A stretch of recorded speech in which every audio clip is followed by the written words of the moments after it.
स्वागत करता हूं आज की वीडियो में। कैसे हैं आप लोग? आशा करता हूं कि ठीक ठाक होंगे और ठीक ठाक नहीं भी हो सकते हैं, क्योंकि दो अलग अलग इन्वेस्टर होते हैं। एक तो ऐसे होते हैं कि यार जो भी है पोर्टफोलियो में कम से कम वो बना रहे, और दूसरे ऐसे होते हैं कि मुझे पता है कि आने वाले समय में मेरा पोर्टफोलियो कैसा काम करेगा।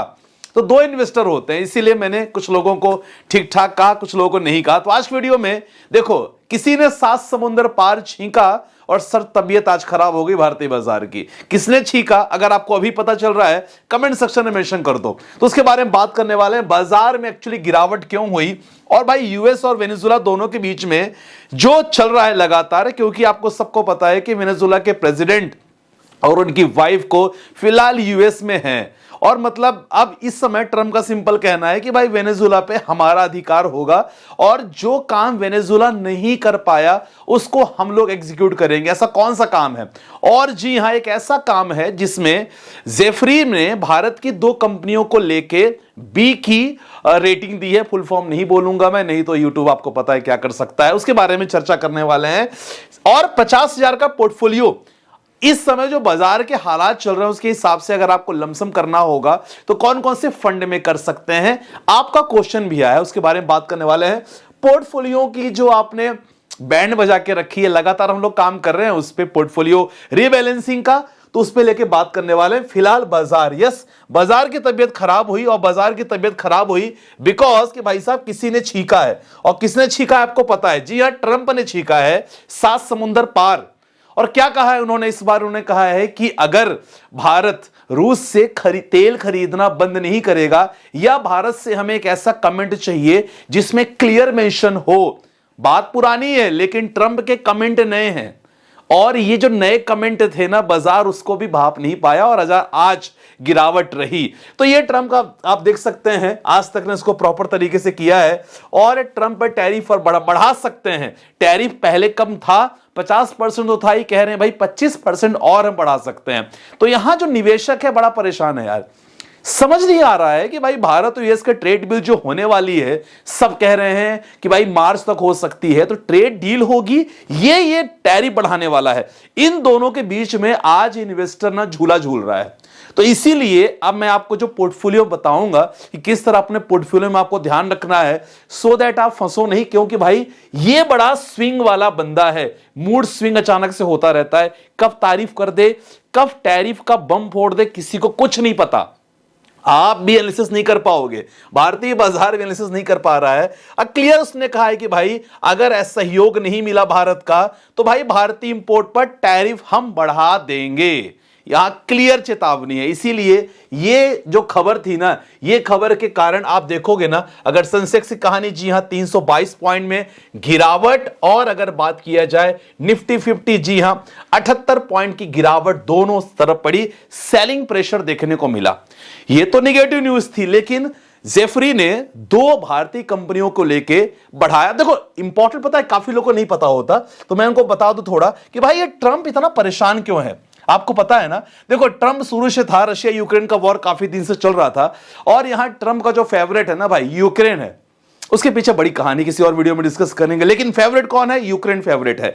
अब यूक्रेन फेवरेट की अगर बात करें तो भाई रशिया से पूरी तरह बाइकॉट है। मतलब रशिया के ओवरऑल ना ट्रंप पसंद नहीं करता रशिया, बिल्कुल सिंपल सी बात है। वहां के प्रेसिडेंट काफी कुछ पुराने हालात भी रहे हैं जहां पसंद नहीं है। अब इसके बाद जो लोग रशिया को पसंद कर रहे हैं या रशिया को सपोर्ट कर रहे हैं, क्योंकि ट्रंप का यह भी मानना है कि भाई रशिया यूक्रेन का जो वॉर चल रहा है ना, जो भी इनडायरेक्टली अगर, क्योंकि जितने भी चीजें हैं रशिया को सपोर्ट कर रहा है वो भारत कर रहा है, क्योंकि भारत तेल खरीद रहा है। तेल से जो रेवेन्यू हो रहा है उस पैसे से रशिया यूक्रेन पर हमले वगैरह कर रहा है, जो भी है।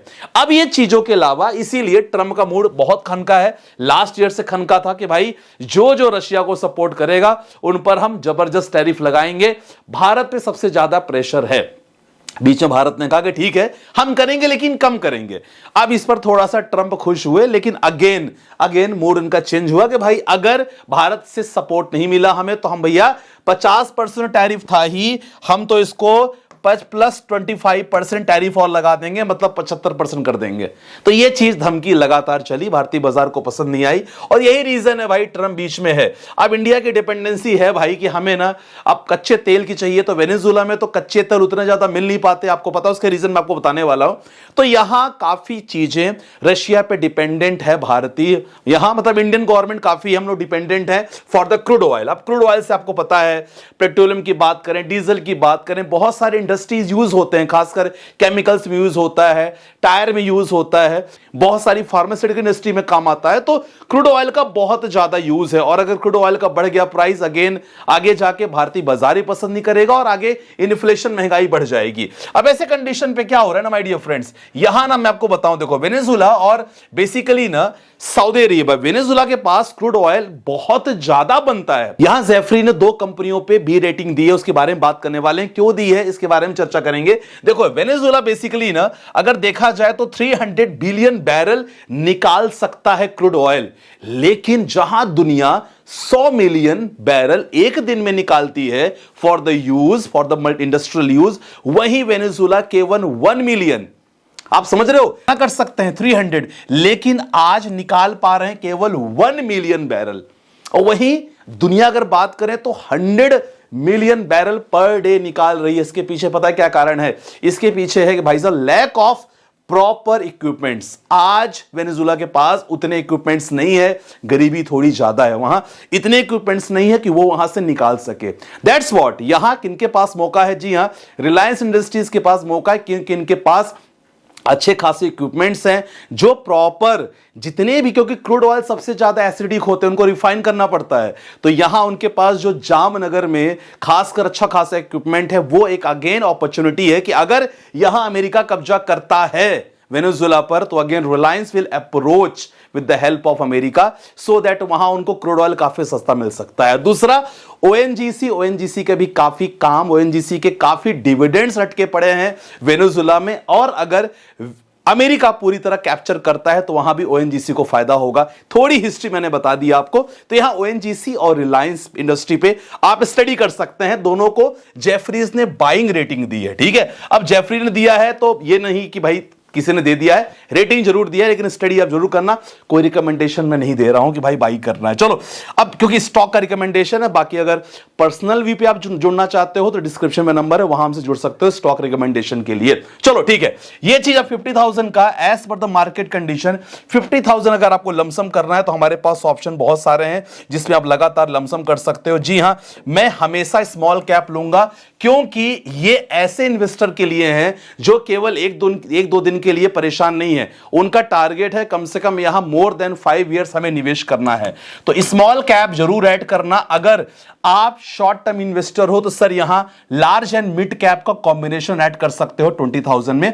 अगला 20,000 फ्लेक्सी कैप फंड जरूर करना, क्योंकि मार्केट में जब भी करेक्शन होता है तो flexi cap funds always help.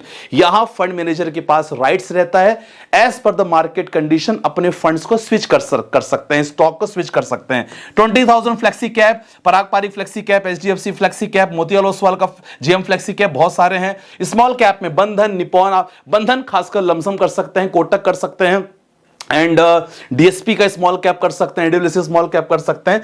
इस जगह आप लगातार स्मॉल कैप में निवेश कर सकते हो लमसम। बाकी 10,000 मिड कैप में एचडीएफसी मिड कैप, मोतीलाल का लगातार प्लान कर सकते हो, ठीक है। चलो आपकी कुछ पोर्टफोलियो देख लेते हैं, क्योंकि जो क्वेश्चन आया था ना सर कि 50,000 सर एक बार निवेश करना है लॉन्ग टर्म के लिए, क्या अच्छा रहेगा? बिल्कुल अच्छा रहेगा, मैंने आपको सर फंड्स बता दिए, वहां आप प्लान कर सकते हो। चलो ये हमने देख लिया। अगला क्वेश्चन लेते हैं सर। अगला क्वेश्चन है सर कि एज 27 साल है, 47,000 प्रति महीने निवेश करना है।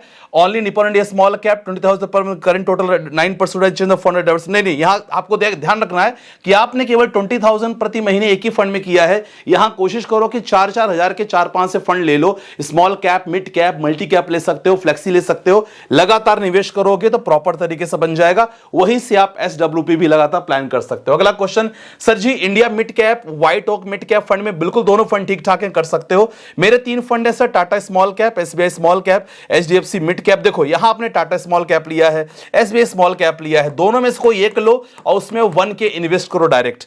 मिड कैप में 500 लॉन्ग टर्म के लिए बहुत बढ़िया है, लेकिन यहां आप जबरदस्ती के बहुत सारे फंड ही लेना है। अगर आपका 2 से 3 हजार का टारगेट है ना, तो स्मॉल कैप, मिड कैप और फ्लेक्सी कैप लेकर छोड़ दो, बाकी कोई टेंशन वाली बात नहीं होनी चाहिए। अगला क्वेश्चन लेते हैं सर जी, पोर्टफोलियो रिव्यू करना है, बंधन small cap, large and mid cap, flexi cap fund. अगर तीनों एमसी के ले रहे हो तो मुझे लगता है अलग अलग आपको लेना चाहिए। हालांकि लार्ज एंड मिड कैप में बहुत सारे फंड है, ICC prudential large and mid cap fund है, फ्लेक्सी कैप ले सकते हो, बहुत सारे मैंने बता ही दिया है। सर आपने बताया कि 1 से 2 साल वालों को यहां पर निकल जाना चाहिए, पर सीधा 5 से 7 साल वालों के लिए मैंने बता दिया ऑलरेडी कि अगर आप 5 से 7 साल वाले हो तो सर डेफिनेटली आपको अच्छे डाइवर्सिफाइड म्यूचुअल फंड में निवेश करना चाहिए, सो दैट मार्केट में अगर करेक्शन भी हो तो भी आपको यहां टेंशन ना हो।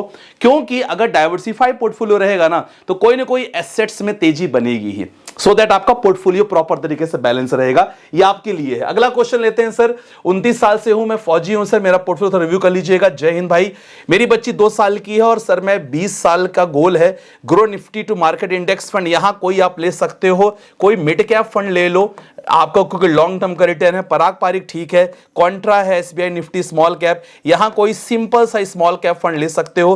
Repo India small cap already आपने लिया है तो कोई स्मॉल कैप लो, दोनों को एक कर दो, बेटर रहेगा। आईसीसी प्रूडेंशियल मल्टी एसेट ठीक है, मोतीलाल ओसवाल का मिड कैप फंड ठीक है। तो ये सारे फंड माय डियर फ्रेंड्स हैं जो लगातार आपको निवेश करना है। और बाजार का जो डर फिलहाल ट्रंप के कारण बाजार में आज डर बना रहा, लेकिन मैं आपसे हमेशा कहता हूं कि बाजार में लगातार बने रहना है, कंडीशन कुछ भी हो, बस अपना पोर्टफोलियो प्रॉपर तरीके से डाइवर्सिफाई करवा लेना। डाउट हो तो करवा सकते हो, डिस्क्रिप्शन पे नंबर है, वहां से हमसे जुड़ सकते हो, राइट। बाकी मिलते हैं नेक्स्ट वीडियो के साथ, अपना ध्यान रखिएगा, बाय बाय, टेक केयर, जय हिंद गाइस।